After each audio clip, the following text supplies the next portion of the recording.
Iran জুড়ে শনিবার থেকে অতর্কিত হামলা শুরু করেছে ইসরায়েল ও যুক্তরাষ্ট্র। দেশ দুইটির যৌথ হামলায় ইরানের সর্বোচ্চ ধর্মীয় নেতা আয়াতুল্লাহ আলী খামেনি নিহত হয়েছেন। ইরানের রাষ্ট্রীয় মিডিয়া এই তথ্য নিশ্চিত করেছে।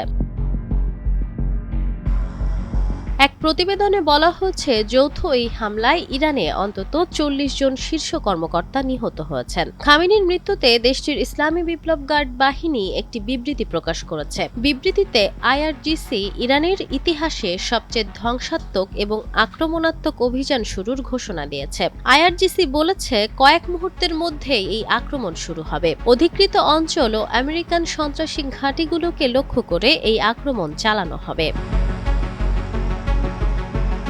অন্যদিকে মার্কিন প্রেসিডেন্ট ডোনাল্ড ট্রাম্প ঘোষণা দিয়েছেন, ইরানে সরকার পরিবর্তন না হওয়া পর্যন্ত এই অভিযান চলবে। এছাড়া ইসরায়েল ইরানে যে অভিযান শুরু করেছে তার নাম দেওয়া হয়েছে সিংহের গর্জন।